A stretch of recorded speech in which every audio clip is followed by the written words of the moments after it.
guys ready? Yeah. This is very exciting. It's a kind of preview day of New York Comic Con. We're all here. You can see there's an amazing panel right here going on. So, having just released the Tower Chronicles, Legendary Comics' first major release, Bob Schreck is going to be here. We're going to get some surprises today. There's going to be very special announcements. Legendary Comics has been working with amazing people. J. Michael Kaczynski, Max Brooks, Mark Waid, Shane, a ton of amazing people. But beyond that, 2013 is actually going to be a really huge year for Legendary Comics. There are two major things that you're going to be announcing. Number one, the Pacific Rim prequel comic, which is a prequel to the film Pacific Rim, which I assume you're all aware of, which sort of, I believe, chronicles the time of the first attack up to the sort of the training of the Jaegers and that.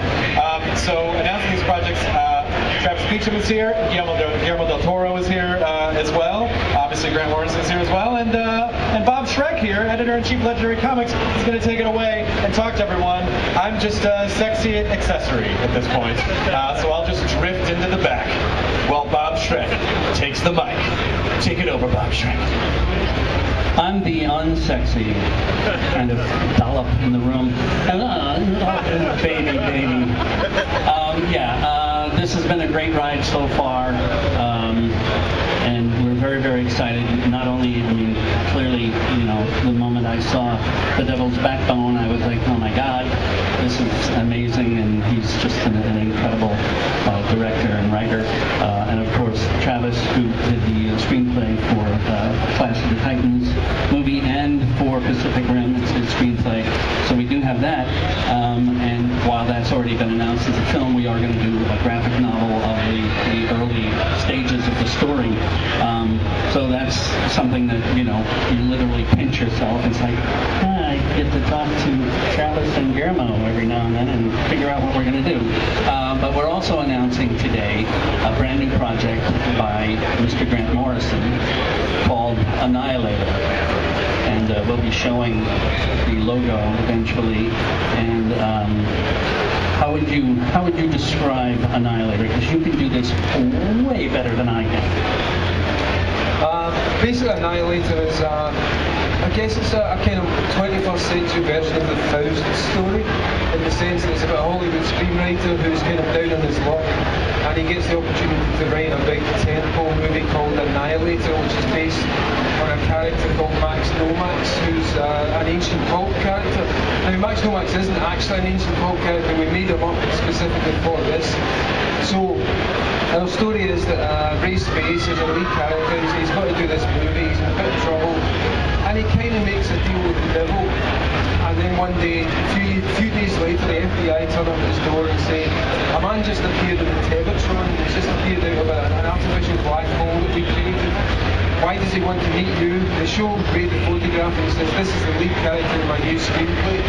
So basically it's about this writer who meets the character that he's writing about, and the two of them go on a bit of a road trip trying to escape from a character who's been sent to destroy this fictional Nomax character. So yeah, it's a big story about two men on the run. It's a love story, it's a mystery, it's a sci-fi story. It's kind of got everything in there, and most of all it's a Hollywood story, and it's about the difference between artifice and authenticity. Thank you. And it's got a lot of action in it.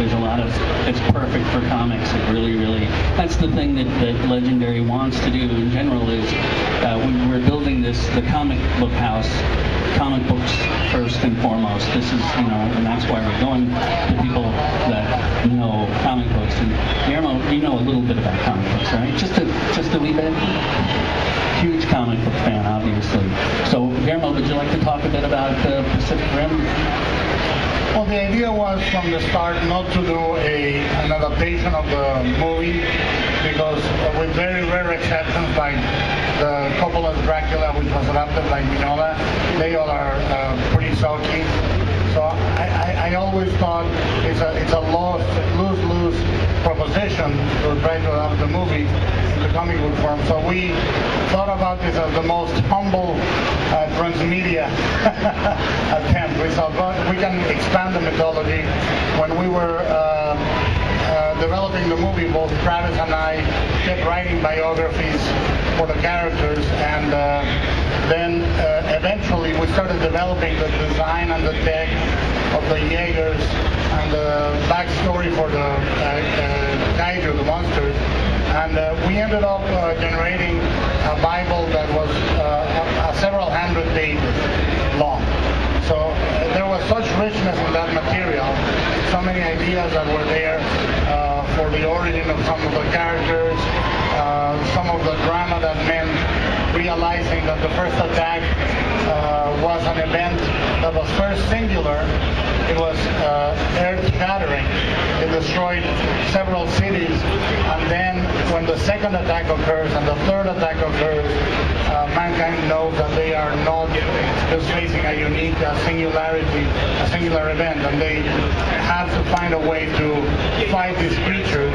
And we decided to use existing tech, jet fighter, pilot, neural communication that, like they use on the DARPA project, like instinctive reaction time in fighting. The idea that you're not dealing with a vector weapon, that is not a missile that is going to be intercepted. It's a thinking creature, is going to be instinctive, react, evade. So you need to use that communication system and robotics to create essentially something that can grapple with a 25-story high monster. And the origin of all that is dealt with very succinctly in the movie, but we decided to expand it, and one of the first choices that was crucial to find if Travis was interested in undertaking that. And although Travis and I both are physical specimens of magnificence, we are in actuality geeks. You may be confounded by your appearance, but Travis is also a geek. So, when he said yes, we said all yes for the same reasons. When I started talking to Thomas Tull, these days, so often you see comic books that are essentially auditions for a movie. And I said to him, why are you creating a company? Why are we doing a comic? He said, I'm doing the company because I love comics. I want comics that are comics. So, with that in mind, we thought about this as an expansion, not a spin-off, not a marketing opportunity, but truly to expand the world. I'll give now the microphone to Travis so you can hear a gentler accent than the last two. Yeah, I think the thing is, the movie it takes place in a really big world, but fundamentally it's about the people, and it really drops you into this situation that's been happening since before the movie starts. It's not like Independence Day or something where you come in and it's a normal world, and then oh fuck, there's aliens. Like, it's, you come in and this is something that's been happening, and these are people who've been dealing with it.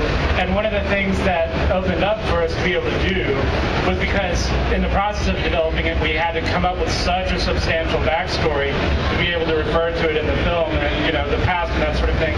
And that gave us a lot of ammunition to build the framework of a comic book prequel around. And it's been a lot of fun. Like, as expansive and as epic as the comic is going to be, it ultimately won't utilize, I think, everything that we came up with for the backstory of this world. And that's what I really, really love about this project, this movie, and this arena in general, is that it's a world that's so much bigger than any one part of it, and in a genuine way, not in a Hollywood film kind of traditional way where you start off with something and you have to build onto it.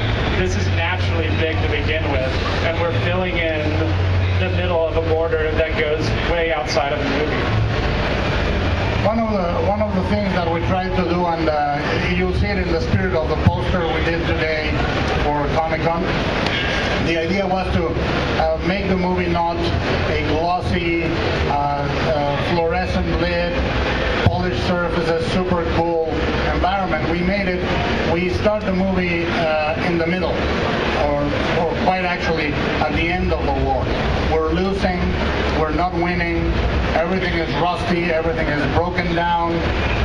There's a bunch of people trying to make things work.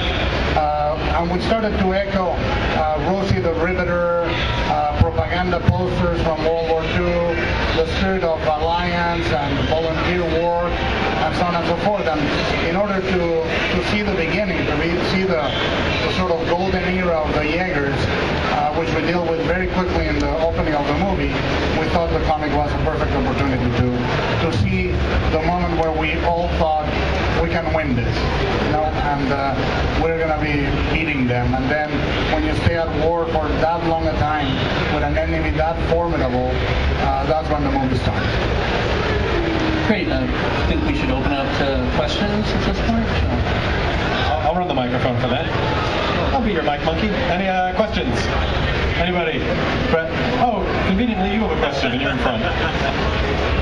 Grant, you've been expanding your creator-owned opportunities across several publishers. What made Legendary the right publisher for this one? One thing that made Legendary publishing was Bob, obviously, because we worked before in All-Star Superman, and we had a really good relationship there.